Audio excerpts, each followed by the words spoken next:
Fala galera que nos acompanha ao vivo aqui no Instagram, beleza? Boa noite, como é que vocês estão? Sejam bem-vindos a mais uma live, Semana Zona começando aí e nós temos muitas novidades para tratar essa semana, mas muita coisa mesmo. E eu já vou começar a semana falando sobre a novidade aí que apareceu durante o feriado, foi publicado no Diário Oficial da União e é uma novidade que está dando muito o que falar. Olha, pense que eu já escutei histórias sobre esse crime, pense que eu já vi o povo falar certas coisas. Eu não sei como é que a galera consegue, em menos de uma semana, criar tanta lenda sobre um crime que acabou de ser introduzido no Código Penal. Então é óbvio, lógico, é evidente que a gente vai tentar aqui dar aqui o caminho das pedras e tentar trazer luz sobre alguma dessas lendas.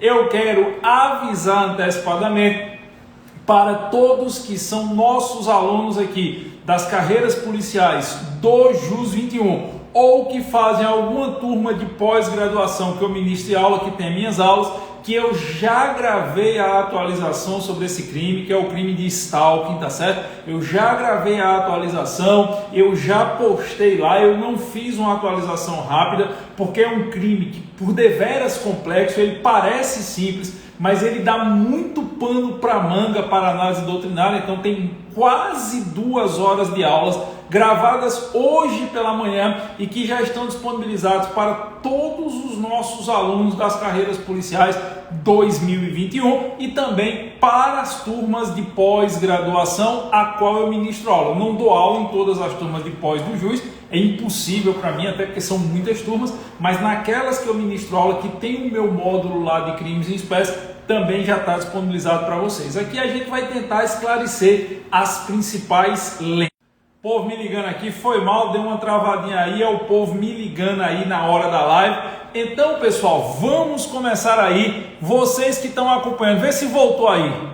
Porque Carneiro estava me ligando, André Carneiro estava me ligando aí, deu uma travada na hora que ele ligou. Vê se voltou, meu povo. Me dá um ok aí para eu ver se voltou, se os comentários voltaram. Aperta o dedinho aí voltou, tranquilo. Aperta o dedinho no coração aí para ver o coração subindo e ver que tá tudo certo. Pronto, beleza. Então tá tudo ok. Voltou o Carneiro, macho. Tu não assiste minha live, fica ligando no meio da live, fica ligando no meio da transmissão.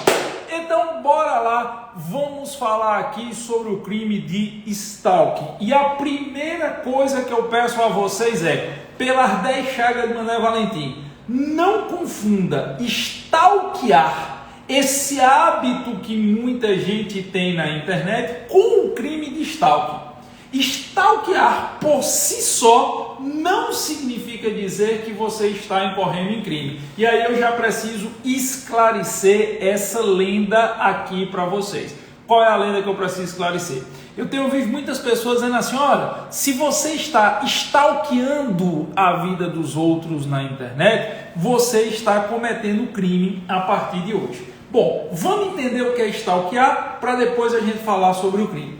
Stalkear é uma corruptela adotada na língua portuguesa de uma expressão da língua inglesa, que seria to stalk, que seria algo como vigiar, observar, perseguir. A expressão to stalk seria uma expressão usada lá nos Estados Unidos em relação a redes sociais para a conduta de ficar observando, ficar curiando, ficar vendo o que os outros estão fazendo através das redes sociais.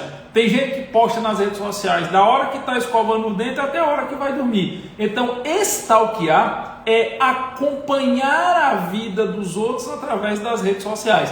Isso não é crime. Essa conduta que costumeiramente muitas pessoas fazem, de ficar olhando ali quem curtiu a foto de quem curtiu os comentários, a gente até brinca dizendo, eu vou desabilitar aqui rapidinho os comentários, tá bom? Para a gente focar na explicação e depois a gente volta.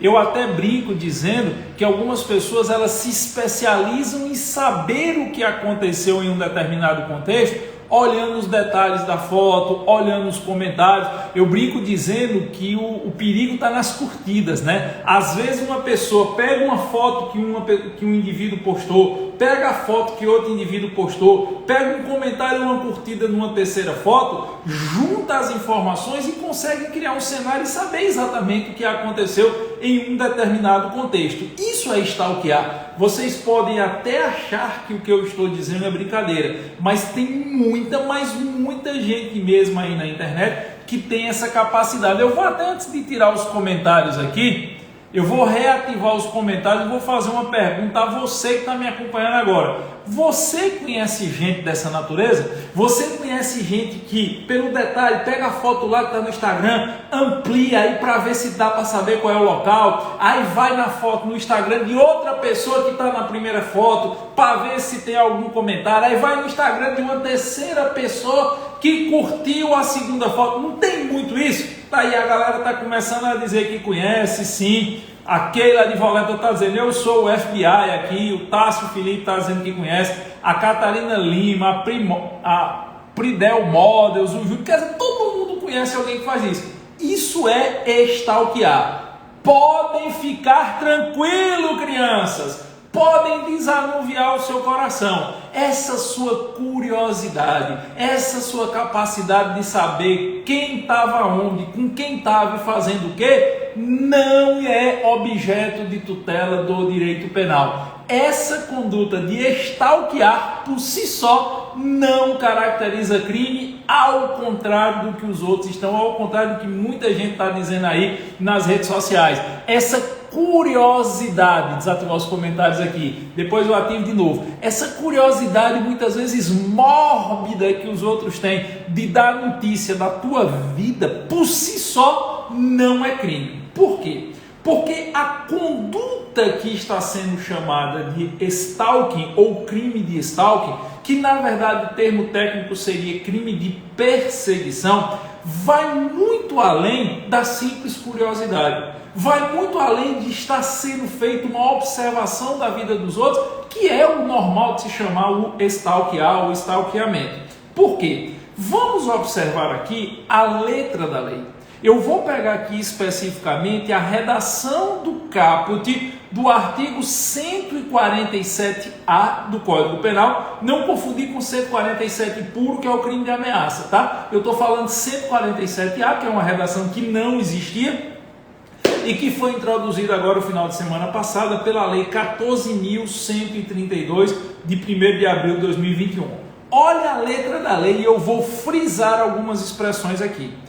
Perseguir alguém reiteradamente e por qualquer meio, ameaçando-lhe a integridade física ou psicológica, restringindo-lhe a capacidade de locomoção ou de qualquer forma invadindo ou perturbando a sua esfera de liberdade ou privacidade.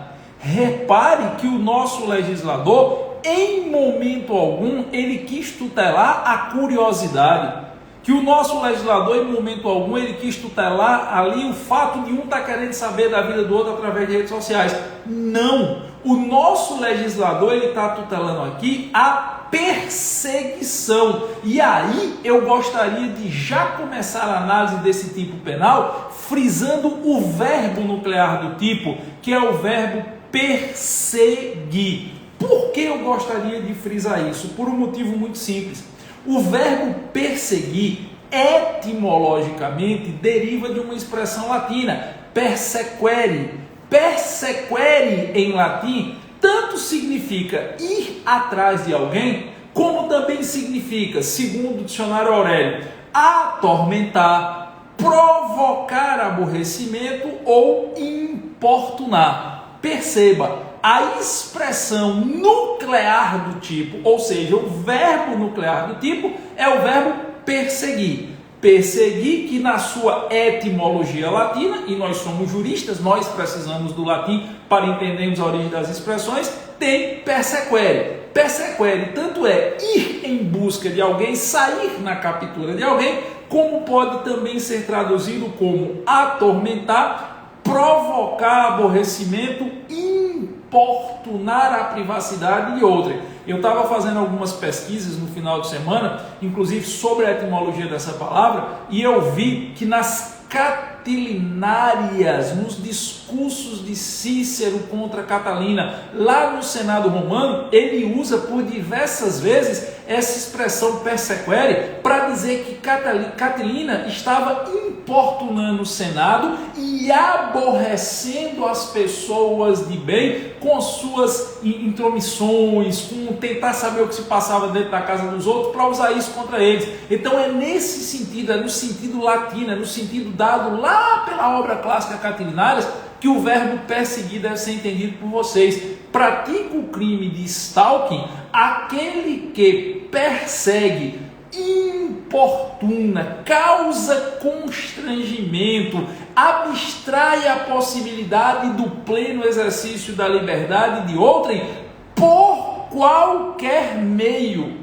Veja que a lei aqui traz a expressão de qualquer forma, ameaçando-lhe a integridade física ou psicológica, restringindo-lhe a capacidade de locomoção ou, de qualquer forma, invadindo ou perturbando sua esfera de liberdade ou de privacidade. Vamos traduzir o que caracterizaria esse crime aqui através de alguns exemplos. Vamos imaginar a seguinte situação hipotética. Não vamos nem imaginar uma situação hipotética. Vamos imaginar um caso real. Eu até dei esse exemplo na gravação que eu fiz hoje de manhã para os alunos aqui do Jus 21. É um fato real, eu não estou ferindo a ética, porque eu não estou citando o nome das pessoas, nem locais, mas foi um fato que eu tive a oportunidade de conhecer a moça que foi vítima desse crime. Essa moça, ela tinha um relacionamento e acabou o relacionamento com o cara. Ela descobriu que o cara era meio surtado, e surtado disse que era muito ciumento, isso e aquilo, então ela disse que não queria mais. Acabou o relacionamento, encerrou o relacionamento. Ela começou a perceber que todas as vezes que ela ia para algum local, o cara estava lá. No primeiro momento ela achou que podia ser coincidência. Ela achou, não, é coincidência, tal, mas aí ela parou de postar foto, trancou o Instagram dela, parou de postar foto pública, deixou só os amigos mais próximos, e aí o negócio ficou pior pro lado dela. Por quê? Porque o ex, a criatura lá, o antigo namorado dela, começou a adotar a seguinte prática. Ela saía do trabalho 5h30, 6 horas da tarde, quando ela chegava no estacionamento para pegar o carro, que olhava para o outro lado da rua, estava o cara lá, sentado numa moto de braço cruzado, olhando para ela. O cara não dizia nada, o ex dela não dizia nada, o ex dela não tocava nela, não ia em direção a ela, mas ficava lá, de braço cruzado, olhando para ela. Aí ela saía e ia para a academia, quando chegava na academia, que olhava, ele tinha ido atrás de moto, ficava de frente à academia, de braços cruzados, parado na moto. Ela ia para casa, ele ia atrás, ficava lá, parava, só ia embora quando ela entrava na garagem do prédio. Aí ela disse que isso aconteceu uma vez, duas, três. Na terceira vez, ela saiu do trabalho, 5h30, 6 horas da tarde, foi até o shopping, entrou no estacionamento do shopping, ele entrou atrás de moto, estacionou a moto perto de onde ela parou o carro, ela entrou no shopping 6h30 da noite, saiu de 10 horas. E quando saiu, o cara estava do mesmo lado, de braço cruzado, olhando para ela. O cara não tocou nela, o cara não disse nada, o cara sequer se aproximou dela. Mas é óbvio que estava existindo uma perseguição. Até então, nós não tínhamos tipo penal específico. O que existia era uma possibilidade de caracterização de uma contravenção prevista lá no artigo 65 da Lei das Contravenções Penais, que não existe mais. Depois eu vou falar para vocês que a mesma lei que introduziu o artigo 147A no Código Penal revogou o artigo 65 da Lei das Contravenções Penais. No momento que esse fato aconteceu, não existia o tipo penal em análise. Mas se esse fato tivesse acontecido no momento atual, se esse fato tivesse acontecido após esta alteração do Código Penal, inequivocamente a tipificação que haveria de ser feita seria do crime de perseguição, seria do crime de stalking. Veja que stalking vai muito mais, o crime de stalking vai muito mais, muito além do simples stalkear de redes sociais.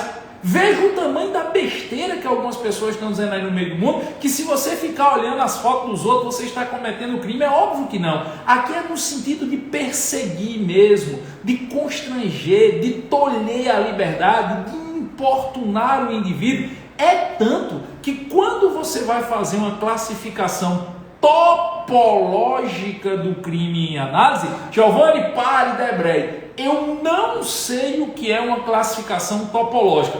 Classificar topologicamente é você ver aonde do Código Penal o delito foi inserido. Porque a partir do momento que você sabe onde ele foi inserido, você sabe qual é o bem jurídico em tese que aquele crime busca proteger. Exemplo, homicídio. Topologicamente é um crime contra a vida, está inserido na parte do Código Penal que tutela o crime contra a vida. Então, obviamente, o bem jurídico protegido é a vida humana. Você pega lá estelionato é um crime topologicamente inserido no rol dos crimes patrimoniais. Então, o bem jurídico protegido é o patrimônio. O crime de stalking, ele está inserido nos crimes contra a liberdade individual, mais especificamente na seção 1 do capítulo 4 do Código Penal, seção 1 do capítulo 4, que trata dos crimes contra a liberdade individual. Então, o nosso legislador, ele quis com esta tipificação tutelar e proteger a liberdade do indivíduo. Por quê? Porque você só pode ser plenamente livre, você só pode exercer plenamente a sua liberdade se você está em paz, se você não se sente perseguido, se você não se sente constrangido, se você não se sente vilipendiado na sua intimidade. É óbvio que nesse exemplo que eu dei, uma moça que para todo canto que vai ver o ex-namorado, o ex-companheiro indo também, é óbvio que ela vai se sentir incomodada, é óbvio que ela vai se sentir constrangida, é óbvio que ela vai sentir que sua liberdade de locomoção está tolhida. Existem algumas pessoas que passam por situações tão sérias de perseguição que chegam a desenvolver agrofobia, uma fobia a outras pessoas, ao convívio em coletividade. Então, você, quando pensar no crime de stalking, você pensa assim: o objetivo do legislador é proteger a liberdade individual, é proteger a liberdade do indivíduo, que só pode ser efetivamente, plenamente exercida se ele está tranquilo, se ele está em paz, se ele não se sente perseguido, se ele não se sente vilipendiado na sua intimidade, se ele não se sente perturbado por alguém que está ali direto em busca dele, mandando mensagem, falando atrás dele, em cima. Então, quando você pensar no verbo nuclear do tipo perseguir para a caracterização do crime de stalking, você vai pensar sempre que é uma situação aonde o indivíduo vai temer pela sua integridade física, pela sua integridade psicológica, pela sua liberdade de locomoção, pela sua liberdade de outras formas e até mesmo pela sua privacidade, pela insistência, pela reiteração, pelo fato de alguém estar ali direto em busca dele, seja por meios virtuais ou seja por meios reais. Inclusive, eu vou até aproveitar o ensejo aqui e abrir um parêntese para chamar a atenção de vocês para uma outra lenda. Eu vi muita gente falando que o crime de stalking era um crime praticado apenas pela internet, apenas por meios virtuais. Não é. Isso é uma confusão com a conduta de stalkear, que eu já disse no começo da live de hoje que não caracteriza crime. O crime de stalking, ele pode ser praticado no mundo real ou no mundo virtual. Giovanni, me dá um exemplo de stalking aí no mundo virtual. Uma pessoa começa a mandar directs inoportunos para você no seu Instagram. Uma pessoa vai lá e começa a mandar: você devia ser meu amigo, vai lá, me dá teu WhatsApp, eu quero conversar com você. Aí você começa até educadamente: não, deixa para lá, não, mas eu quero tal. Aí você bloqueia. Aí daqui a pouco essa pessoa vem com um segundo perfil, você bloqueia. Daqui a pouco essa mesma pessoa cria 5 fakes, você pode ter 5 contas de Instagram ao mesmo tempo. Aí você bloqueia as 5, aí daqui a pouco ela arruma um outro chip e mais 5 contas. Isso é uma perseguição. Isso está tirando a sua paz. Isso está tirando a sua privacidade. O indivíduo notoriamente ele está em busca de lhe perturbar, notoriamente ele está em busca de ir atrás do que você está fazendo. A mesma coisa, você tem lá 200 fotos no Instagram. De repente você acorda de manhã, a criatura comentou em todas as suas fotos do Instagram a mesma coisa. Ei, me dá teu WhatsApp, ei, eu quero falar com você, me dê atenção, por que é que você não responde? Isso é stalking, isso é crime de perseguição. Perceba que nada tem a ver simplesmente com curtir a foto ou comentar, é a insistência, a perseguição pelo mundo virtual. Mas isso pode acontecer também no mundo real. É o exemplo do ex-namorado que para onde a ex ia, ele estava junto. Ou então, imagina só uma pessoa que todo dia você chega no trabalho, você chega para trabalhar, essa pessoa trabalha não necessariamente na mesma empresa, até para não caracterizar, para ninguém pensar em assédio. Vamos imaginar que aqui no JUS 21, o JUS 21 funciona no empresarial, aqui em Recife funciona no empresarial em alguns andares, mas tem outros andares que são outras empresas. Então imagina que um funcionário aqui do JUS 21 todos os dias procurasse chegar junto com uma outra pessoa que trabalha em uma outra empresa e estava ali todo dia, ei fulano, me dá teu WhatsApp. Aí outra pessoa, não tem por que dar meu WhatsApp não, me dá teu WhatsApp, todo dia ali, na hora do almoço, descia junto no elevador, ei, estava te esperando, me dá teu WhatsApp. No mundo real, isso é uma perseguição. No mundo real, isso é um constrangimento. No mundo real, isso é uma importunação. Se acontece de forma reiterada, o crime de stalking estará caracterizado. Então, cuidado. Fuja dessa lenda que o povo fala aí no meio do mundo, que o crime de stalking é só no mundo virtual. Não, ele tanto pode acontecer por meios virtuais, como ele pode acontecer por meios fáticos, por meios materiais na vida real, como eu costumo dizer. Um outro detalhe que eu acho muito importante destacar aqui para vocês é o seguinte: o crime em análise, ele presume habitualidade. O nosso legislador, ele foi infeliz ao escolher a seguinte expressão para a letra da lei. Ele usou a seguinte expressão: perseguir alguém reiteradamente e por qualquer meio. A palavra reiteradamente já está gerando dúvidas entre algumas pessoas. Eu vejo gente que já me perguntou aqui, ô PAGG, esse reiteradamente para caracterizar o crime de stalking, são quantas vezes? 3 vezes, 4 vezes, 5 vezes já é suficiente? Ou tem que ser dezenas, centenas de vezes? E aí? Veja, a melhor solução, ao que me parece, para essa imprecisão do nosso legislador, inclusive era isso que estava no projeto de lei originário, é que a ideia aqui é que o crime de stalking careça de habitualidade. O que é que significa dizer que o crime de stalking carece de habitualidade para ser caracterizado? O que é um crime habitual? É um crime onde fica claro a tendência, a vocação do indivíduo em tentar repetir a conduta quantas vezes lhe for possível. O crime habitual, ele não carece de um número X de condutas praticadas para ser caracterizado. Ele carece da efetiva demonstração casuística, ou seja, da efetiva demonstração no caso concreto de que aquele indivíduo tinha a tendência, a vocação, o dolo, porque crime habitual só pode ser praticado dolosamente, o dolo de repetir a mesma conduta quantas vezes lhe fosse possível. Eu vou fazer aqui uma analogia, trazendo um exemplo clássico do professor Nelson Hungria, do mestre Nelson Hungria. O mestre Nelson Hungria, quando analisava a questão do crime habitual, ele dava o exemplo do exercício ilegal da medicina.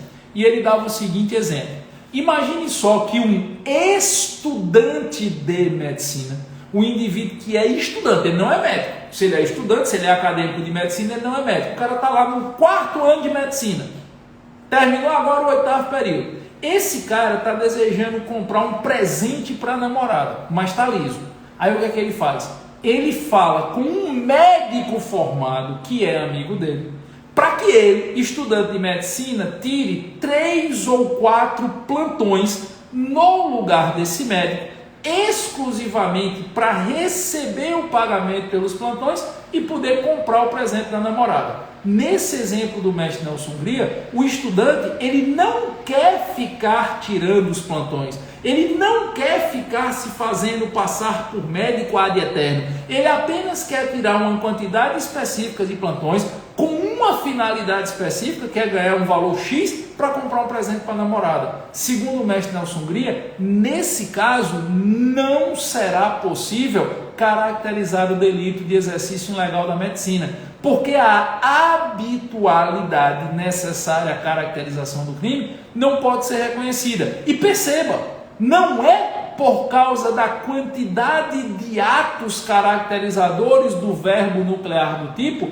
praticados, é porque o crime habitual é aquele crime onde eu consigo demonstrar que o dolo, a vocação, a tendência, o ânimos do agente é de repetir o máximo de vezes possível a conduta, é de tentar manter, se possível for, ad eterno, ou de tentar fazer quantas vezes for possível aquela mesma conduta. Nesse exemplo, fica claro que o indivíduo quer praticar apenas um número específico de condutas e com uma finalidade muito bem previamente estabelecida. É por isso que, segundo o mestre Nelson Hungria, nesse caso não haveria crime de exercício ilegal da medicina. Agora, ele também trabalha com uma variação desse exemplo que vai me ajudar aqui no crime de stalking. Ele diz: imaginemos, no entanto, que um indivíduo, ainda estudante de medicina, se fazendo passar por médico, ele aceite um contrato com um hospital para tirar plantões noturnos determinados dias por semana.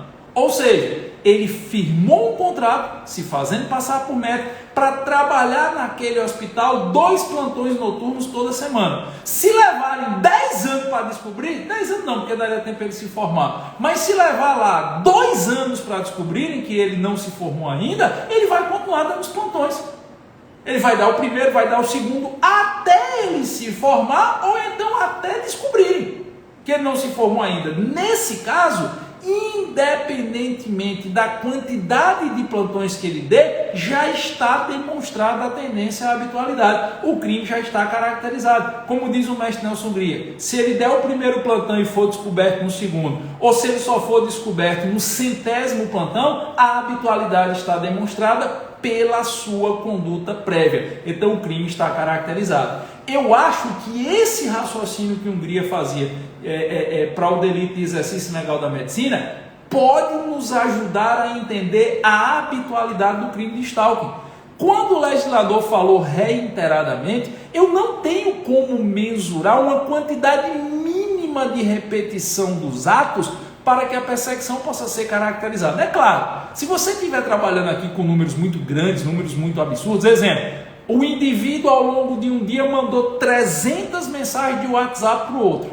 No dia seguinte, mais 300 mensagens. Que é isso, macho? A pessoa diz: eu não quero falar com você, aí bloqueia. No dia seguinte, de um outro número, mais 300 mensagens, bloqueia. No outro dia, mais 200 mensagens, bloqueia. Aí não. São números muito grandes, mas numa normalidade, o que vai me permitir reconhecer o crime de stalking, no que diz respeito à habitualidade, é você ser capaz de identificar que o indivíduo tinha o dolo, desde o primeiro ato, de repetir o máximo de vezes possível a conduta. Teve até uma pessoa que mandou um direct para mim, já hoje, quando eu disse que ia fazer essa live, me contando o seguinte caso. A pessoa disse que pegou o celular, deixou o celular no modo silencioso e foi dormir, 11 horas da noite. 5h30 da manhã, quando acordou, o mesmo indivíduo, a mesma pessoa, tinha mandado para o WhatsApp dela mais de 600 mensagens. Fale comigo, e não sei o que, e drama, não sei o que. Ela foi lá, simplesmente bloqueou o cara.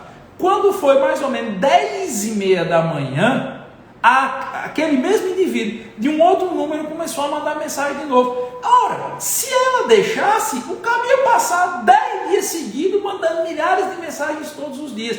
É óbvio que mesmo ele tendo feito um dia só e no segundo dia já tendo sido bloqueado de novo, é óbvio que se deixasse ele ia ficar repetindo. A tendência a habitualidade. O crime de stalking está caracterizado. Aí você diz, não, mas isso é fácil quando é pela internet. Mas como é que eu demonstro essa habitualidade na vida real? Primeiro, o exemplo que eu dei do ex-namorado.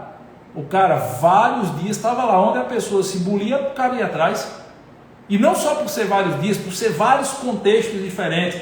Na saída do trabalho, no período que ela estava na academia, no deslocamento para casa, o tempo que ela passou dentro do shopping, é óbvio que a habitualidade está caracterizada. Mas deixa eu dar um exemplo que eu inventei hoje de manhã, e eu vou até abrir os comentários para ver se alguém é dessa época. Eu inventei esse exemplo hoje de manhã. Se alguém copiar, eu já estou dizendo, está copiando, porque está registrado na aula. Eu sou de um tempo, deixa eu ativar os comentários aqui.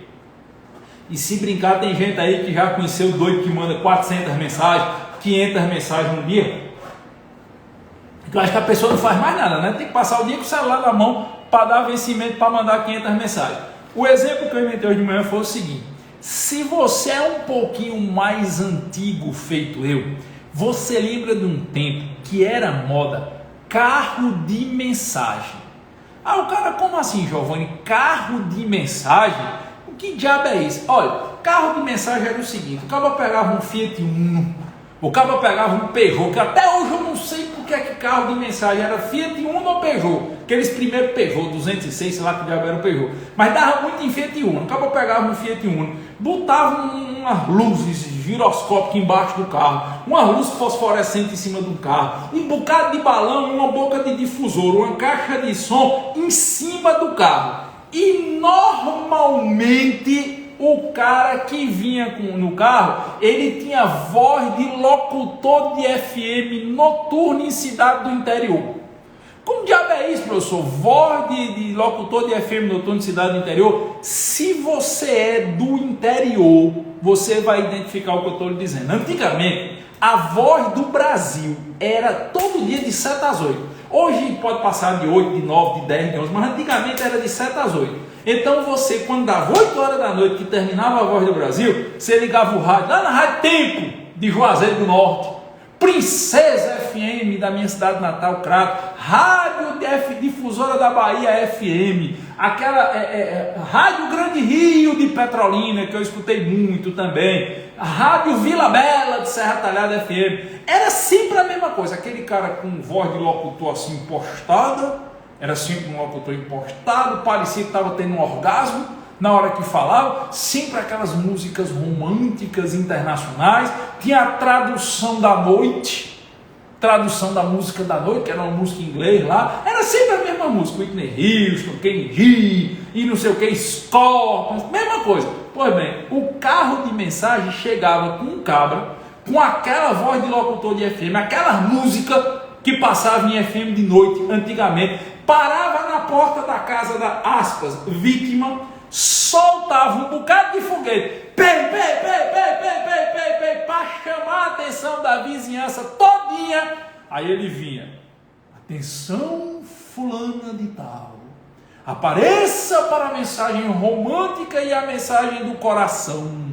Aí a pessoa que era o objeto da mensagem já vinha todo constrangido. Aí começava aquelas coisas melosas, aquelas mensagens de papel de carta de antigamente, que se você é menina e é mais velha, você lembra que antigamente se colecionava papel de carta, lembra? E nos papel de carta tinha umas mensagens de coração, aquelas mensagens das figurinhas maré, que era um bonequinho e uma bonequinha, aí tinha lá a coleção de figurinha maré com mensagem melosa, era desse jeito, criança.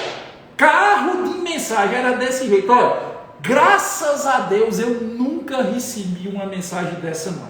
Mas eu já tive a oportunidade de ver no prédio que eu morei gente recebendo mensagem e eu fiquei com vergonha. Eu procurei uma sacola para botar na cabeça por a vergonha dos outros. Pois bem, imagine só, deixa eu pegar a primeira vítima que eu vejo passando aqui nos comentários. A Bruna Matos.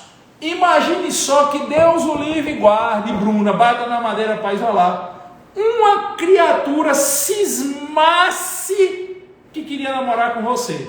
E a criatura, Bruna, tinha muito dinheiro e pouco bom gosto. Aí sabe o que ela faz? Chega para uma empresa dessa que ainda deve existir, chega para uma empresa dessa de carro de som, desses mensagens, e diz: vem cá, eu quero contratar uma mensagem.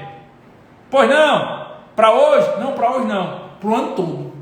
Estou dando o exemplo de Bruna, que foi a primeira pessoa aí que eu vi passando na timeline. Para o ano todo! Eu quero que Bruna saiba o tamanho da minha paixão por ela. Eu vou pagar aqui 365 dias de mensagem. Todo dia, 7 horas da noite, é por causa de mensagem, está na porta da casa de Bruna, fazendo declaração de amor em meu nome. O carro vai a primeira vez. Bruna procura um buraco para se enterrar. Na segunda noite, quando ela vê o carro chegando, ela desce. Não, que porra é essa? Não foi ontem? Não já foi ontem de novo? Não, senhora Bruna. O rapaz aqui contratou um ano todinho. Aí eu lhe pergunto, hoje dá para caracterizar o crime de stalking? Dá. Mas Giovanni foi só uma vez, na segunda Bruna interviu. Mas repare, a habitualidade está caracterizada. A gente está brincando assim, mas eu acho que com essa brincadeira fica bem mais fácil vocês perceberem não só a questão da habitualidade, mas também como é possível caracterizar essa habitualidade fora dos meios virtuais. Está claro que se não houver uma pronta intervenção, durante 365 dias aquela mensagem vai se repetir todos os dias. Então, mesmo que só tenha sido efetivamente praticado um verbo nuclear do tipo uma única vez, na segunda vez tenha se abortado a conduta, mesmo assim fica claro e inequívoco a caracterização da habitualidade. Fica claro e inequívoco que aquela conduta vai se repetir quantas vezes for possível dentro de um espaço de um ano. Então, efetivamente está existindo uma perturbação da privacidade, uma perturbação da liberdade. Se isso acontecer 3, 4, 5 dias seguidos, vai chegar uma hora que Bruna sequer vai querer estar em casa nesse horário. Se brincar de tanta vergonha, vai passar a dormir na casa de uma tia, de uma avó, quem quer que seja, de uma amiga. Essa é a lógica. Então, eu acho que mesmo o nosso legislador tendo sido falho ao usar a expressão reiteradamente, o que ele quis demonstrar é a necessidade de, para reconhecer o crime, se caracterizar essa habitualidade. Beleza? Outro detalhe. Como é um crime habitual, ele não admite tentativa. É bom destacar isso, tá certo? Como é um crime habitual, não admite. Como é o Gerson? Stalking não figura um termo voltado apenas para o âmbito virtual. Gerson, desculpa, cara. Acompanha depois o começo da aula de hoje, que eu já dei inúmeros exemplos de que isso é uma lenda. O que o Gerson repetiu aí é uma lenda que está todo mundo repetindo na internet. Por isso que eu fiz questão de abrir a live de hoje dizendo, não sigam essa lenda. O Gerson não é que ele está errado, ele está repetindo apenas aquilo que a galera está comentando, mas como eu disse, é um comentário equivocado que está sendo feito. Beleza, Gerson? Gerson, então fica a dica, patrão. Vê o começo da live de hoje que eu explico direitinho o que pode ser também no mundo real. Mas voltando aqui, eu vou tirar os comentários de novo, depois eu reabro os comentários para vocês. Então, voltando aqui. Esse crime, por ser habitual, ele não admite tentativa. Crimes habituais, eles são unissubsistentes. De novo, crimes habituais, eles são unissubsistentes. Traduzindo isso em bom português, ou eles são consumados ou eles não existem, tá bom? Crimes unissubsistentes são aqueles que não admitem modalidade tentada. Eles só podem ser reconhecidos na modalidade consumada. Ora, quando é então que o crime de stalking restará consumado? Ele restará consumado quando for praticado atos que sejam capazes de demonstrar essa tendência à habitualidade. E por ser um crime habitual, é possível o flagrante no decorrer da habitualidade. De novo, tá? Por ser crime habitual, e quem for fazer prova aí para as carreiras policiais, essa pergunta muito provavelmente vai cair, é perfeitamente possível o flagrante, a captura em flagrante, enquanto durar a habitualidade. Então, se porventura o indivíduo está, naquele exemplo que eu dei, indo de moto atrás da ex-namorada, na hora que pegarem ele, seja na porta do trabalho, seja na porta da casa, enfim, na hora que conseguirem encontrar o cara, a captura em flagrante pode acontecer. Agora, lembrando que na modalidade do caput é infração penal menor potencial ofensivo. a pena é de reclusão de 6 meses a 2 anos. Na modalidade do caput, o procedimento que há de ser feito na delegacia é o procedimento do TCO, do termo circunstanciado de ocorrência. A captura em flagrante pode acontecer, a condução, a apresentação às oitivas, tudo como manda o figurino. Agora, não se lavra auto de prisão em flagrante. O que se lavra é termo circunstanciado de ocorrência na modalidade do caput. Por que é que eu estou frisando na modalidade do caput? Porque você tem no parágrafo 1º causa especial de aumento de pena de até metade, que eu falo já, tá bom? Uma outra coisa importante de destacar para vocês aqui é que o crime, ele é crime comum, tanto em relação ao sujeito ativo quanto em relação ao sujeito passivo. Ou seja, qualquer pessoa penalmente imputável pode figurar como sujeito ativo do crime e qualquer pessoa natural pode figurar como sujeito passivo do delito. E aqui eu queria chamar a atenção de vocês para uma outra lenda que o povo está dizendo aí na internet, para uma outra lenda que a galera está falando aí na internet. Qual é essa outra lenda? O pessoal está dizendo que é possível a prática do crime de stalking contra pessoas jurídicas, contra empresas, por exemplo, com todo respeito, mas não é.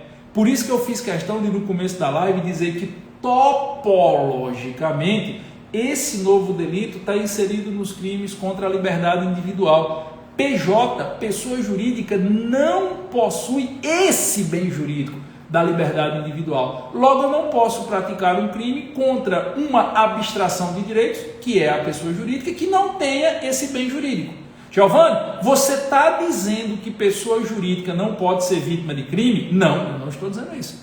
Pessoa jurídica é vítima de difamação, pessoa jurídica é vítima de crimes patrimoniais. Se algum meliante entrar, por exemplo, aqui no JUS 21 e levar, sei lá, essa impressora que tem aqui do lado da minha mesa, o sujeito passivo material é o JUS 21, porque essa impressora é da empresa. Nem é minha, nem é de Maurício, é da pessoa jurídica. É um patrimônio do juiz. Então pode ser objeto de ofensa por crime patrimonial. Mas liberdade individual, pessoa jurídica não goza.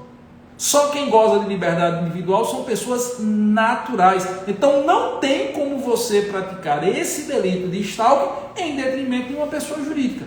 Eu digo isso porque algumas pessoas estavam comentando na internet hoje o seguinte: olha, se você está lá no Instagram de uma empresa, se você não gosta de uma empresa, está lá no Facebook da empresa, no Twitter, qualquer coisa que a empresa posta, você vai lá e faz um comentário depreciativo. Qualquer coisa que a empresa posta, você vai lá e diz alguma coisa. Nós tivemos recentemente aqui o caso da Heineken, que gerou uma repercussão negativa enorme para a imagem da cerveja. Se você não soube do caso da Heineken, não sei o que eu vou falar aqui, pesquise aí na internet. E assim, depois disso, tudo que a Heineken posta, o povo vai lá e faz comentário depreciativo.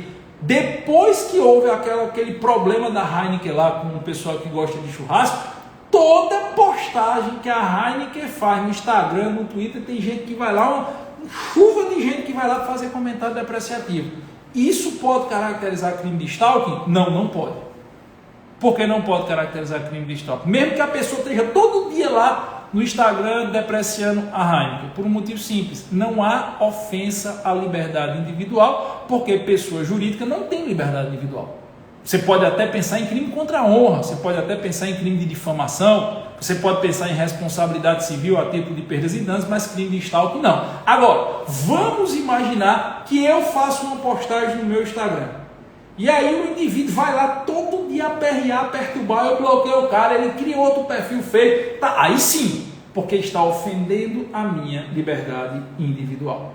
Ok? Beleza? Bom, pessoal, mas como eu disse, nós temos aqui, é um crime comum, mas nós temos causas de aumento de pena para esse crime.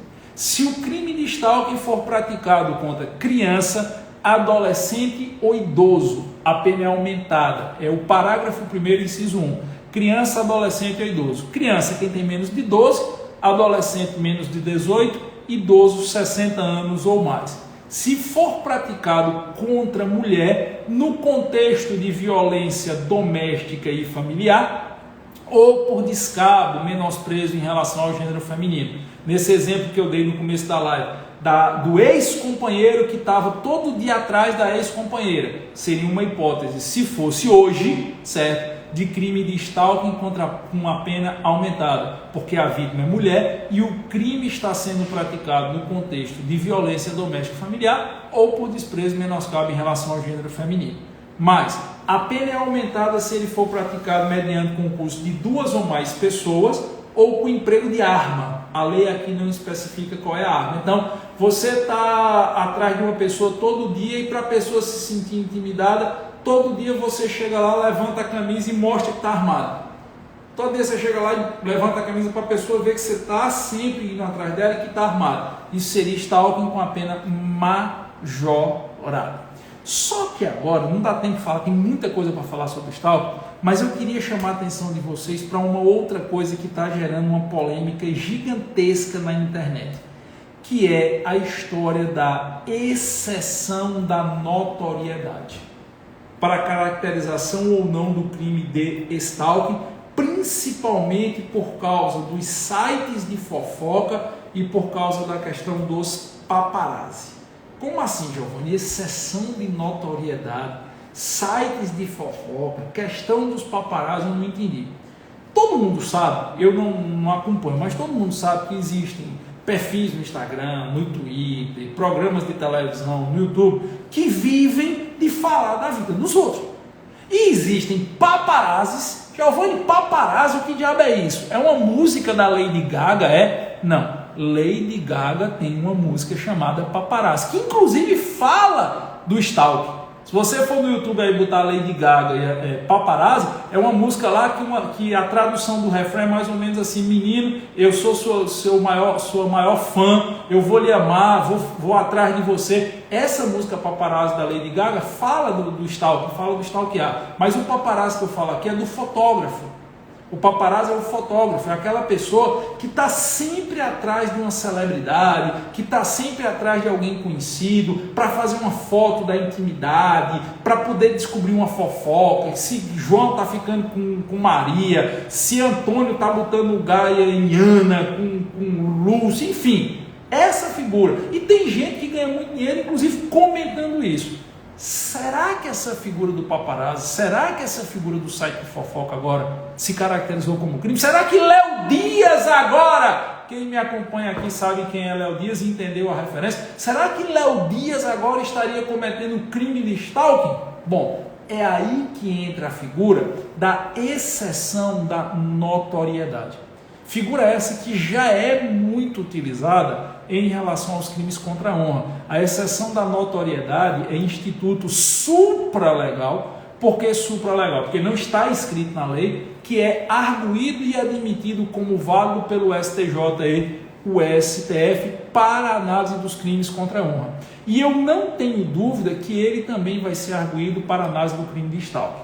O que é, de forma mais simples, mais rasteira, para a galera do juiz, eu passei mais de 40 minutos hoje relembrando o que é a exceção de notoriedade, porque eu passo quase 3 horas explicando isso quando a gente está falando de crimes contra a honra. Existem pessoas que vivem da projeção da imagem. Existem pessoas que vivem do fato de ser notório. Existem pessoas que vivem do fato dos outros querer saber o que acontece na vida deles. Ora, essas pessoas, elas lucram com a exposição da sua intimidade, elas lucram com a exposição da sua imagem, elas vivem no sentido de negócio, de viver economicamente com a exploração da própria imagem. Vou dar um exemplo aqui, eu vou dar alguns exemplos aqui, mas eu não estou fazendo juízo de valor. Não é um juízo de valor, é uma análise de um fato. Ganhou muita repercussão há poucas semanas um pequeno vídeo, um breve vídeo, aonde se via que Anitta estava tatuando uma parte íntima. E muita gente não entendeu o que foi aquilo ali, porque é que o vídeo era tão curto. Veja, eu tive a oportunidade de ler em alguns sites que tratam de marketing digital. Eu sou um curioso sobre marketing digital. E eu li alguns sites que tratam de marketing digital, que Anitta tem um grupo de seguidores, ela tem como é que eu posso dizer assim, que seria um grupo VIP de seguidores, que pagam R$30 por mês para ter acesso a conteúdo exclusivo que não é postado normalmente nas redes sociais. Ora, o mercado estima que ela fatura entre 5 e 7 milhões de reais por mês só com esses grupos VIPs, que não é exclusividade de Anitta. Várias pessoas têm grupo VIP. Por exemplo, eu gosto muito de um podcast chamado Escriba Café. Eu acho um podcast muito inteligente, eu acho um podcast muito bem produzido. Depois você dá uma olhadinha, www.escribacafé.com.br. E ele tem um grupo VIP lá, que é R$100 e poucos por ano. E eu pago para fazer parte do grupo VIP. Então ele abre discussões sobre temas de história, que eu curto muito, discussões sobre temas de filosofia, que não são, obviamente, feitas no Instagram ou no podcast, é exclusivo ali. A galera paga para ter conteúdo exclusivo. Então não é só a Anitta que faz isso, em vários segmentos isso acontece. E a Anitta ganha dinheiro fazendo postagens da sua vida privada para aquele grupo de pessoas que estão dispostas a pagar por isso. Ora, é óbvio, lógico e evidente que a caracterização do crime de stalking em relação a uma celebridade como ela, que vive da projeção da imagem, deve ser feita em parâmetros muito mais elásticos do que em relação a uma pessoa comum. Isso é exceção da notoriedade. É óbvio, eu estou dando um exemplo de Anitta aqui, mas depois eu vou dar outros. É óbvio que se a Anitta, quando voltar a ter show, ela anunciar um show, na hora que ela desembarcar no aeroporto, vai ter um fã que vai estar lá no desembarque. Esse mesmo fã, se puder, vai pegar um carro e vai atrás do carro que está levando ela para o hotel. Esse mesmo fã vai ficar na porta do hotel com a placa lá, Anitta, eu te amo. Esse mesmo fã vai pro show e vai ficar lá na frente. Se souber que a Anitta foi jantar no restaurante depois do show, ele vai acompanhar. Isso pode ser considerado como stalking? Depende muito da casuística. Porque a tendência natural que se espera é que pessoas que vivam da sua projeção da imagem para o grande público, elas precisem ter uma resiliência maior a pessoas querendo se meter na sua privacidade, querendo saber com quem namora, com deixa de namorar, se está usando roupa assim ou se está usando roupa assada. É a figura da exceção da notoriedade. Eu brinco nas minhas aulas dizendo assim, que Condzilla, para quem não sabe, Condzilla é o maior canal do YouTube do Brasil. Ele tem mais de 50 milhões de inscritos. Condzilla sozinho, ele fala para 1/5 da população brasileira. 1/5 da população brasileira está inscrita no canal do YouTube do Condzilla. Se o Condzilla não é Godzilla, é Condzilla, tá certo? Muitos de vocês talvez não conheçam, porque não é bem o tipo de música que o jurista curte. Ora, se Condzilla sair na rua, se ele passar 10 dias no hotel, vai ter gente que vai estar os 10 dias acampado na frente do hotel. Eu me lembro quando aquele Justin Bieber veio para o Brasil, teve gente que acampado de frente ao hotel dele, passaram 15 dias acampado. Isso seria considerado stalking hoje? Não. Embora seja uma perseguição, esteja tirando a privacidade, esteja tirando a intimidade, essas pessoas se enquadram na figura da exceção da notoriedade. Essas pessoas vivem da projeção da imagem, então elas têm que ser mais resilientes e ter limites mais elásticos à sua intimidade, diferente de uma pessoa comum que não vive dessa projeção. Eu dei hoje o exemplo na minha aula da Ana Paula Arósio.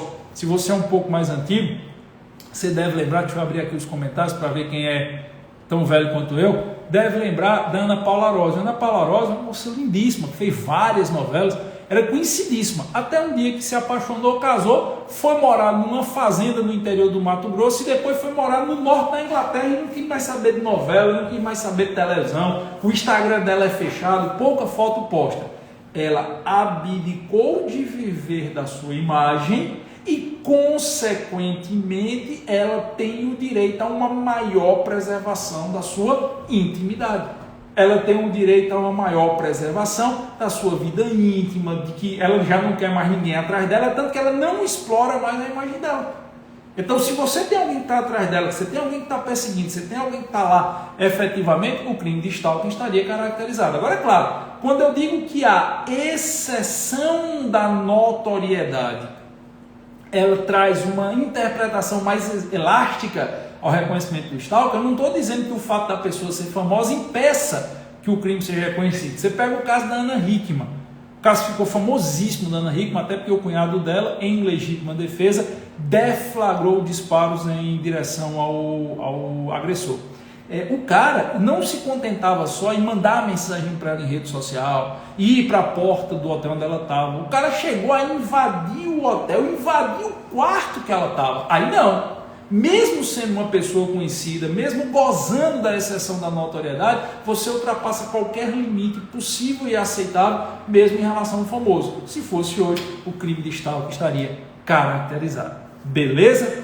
Bom, pessoal, tem muita coisa para falar sobre stalking ainda, tal, muita coisa para se comentar, mas meu tempo está chegando ao final. Eu não vou adentrar aqui. Pergunta da Denise, importantíssima. É absolvido pelo feminicídio? Não, não é. O artigo 147 diz, 147A, que a responsabilidade pelo stalking vai acontecer sem prejuízo da responsabilidade pela violência praticada. Então não há consunção nesse caso. Imagine só que um cara está perseguindo a ex-namorada ali direto. Isso é stalking. Até que daqui 1 mês, 2, 3, ele no acesso de ciúme mata a ex-namorada. Ele responde pelo stalking em concurso de crimes com o delito de homicídio qualificado pelo feminicídio, tá bom? A letra da lei é taxativa a esse respeito. A responsabilização pelo stalking acontece sem prejuízo da responsabilização pela violência efetivamente empregada. Eu sei que vai ter aquela briga na doutrina se esse concurso de crimes é um concurso material ou um concurso formal imperfeito, mas na prática dá no mesmo. Por quê? Porque a consequência é a aplicação da regra do cúmulo material. Seja esse concurso material, seja o concurso formal imperfeito, as penas são somadas, mas não há consunção nesse caso. Beleza? Tranquilo? Galera, tem muito mais coisa para a gente falar sobre o delito de stalking, mas eu não vou me adentrar muito no tempo hoje, porque Maurício vai fazer uma live importantíssima sobre pós-graduação, agora no canal do YouTube do JUS 21. Ele vai fazer uma live a partir das 20 horas, muito importante, sobre a recolocação das pós-graduações para o ano de 2021. Então eu recomendo que todos sigam. Mas eu vou deixar um convite aqui para vocês. Nesse período do feriado, tirando a Sexta-feira Santa, que é um período que tradicionalmente eu fico mais recluso, é tanto que eu só faço postagem mais à noite e tal, mas eu pensei muito sobre um projeto que eu tinha muita vontade de lançar aqui no JUS 21. Um negócio que assim, eu sempre quis fazer e nunca tinha tido um modelo definido. E eu defini um modelo nesse final de semana. Amanhã eu vou fazer uma live sobre a retomada dos concursos das carreiras policiais. Eu já estou com muitas datas dessa retomada dos concursos agora a partir do próximo mês. Então eu vou trazer essas datas, eu vou trazer o calendário dos próximos concursos, a começar agora com PF e PRF no mês de maio. Eu já estou inclusive com um calendário aqui extraoficial de alguns concursos que estavam pendentes de liberação. E aí eu vou trazer isso. O nome da live amanhã vai ser a retomada. E eu vou fazer um negócio amanhã que está com 4 anos que eu tenho vontade de fazer no JUS 21 e eu ainda não tive a oportunidade. E a minha oportunidade vai ser amanhã. Eu vou lançar um projeto e um desafio aqui para a galera que quer nunca mais errar uma questão do penal. Mas vai ser numa live amanhã, às 20 horas. Então eu recomendo. Se você quer dizer assim, não, eu quero dar um jeito de nunca mais eu errar uma questão do penal sobre nada, parte geral nem parte especial. Eu espero você amanhã, às 20 horas, aqui. Vai ser uma live da realização de um sonho meu, de um projeto que eu sempre tive, mas só amanhã, às 20 horas. Beleza? Tranquilo? Novo de loja? Então, vão lá no canal do YouTube do JUS 21, acompanha a live de Maurício, porque eu acho que a live de hoje é extremamente importante. Valeu? Um cheiro para quem for de cheiro, abraço para quem for de abraço.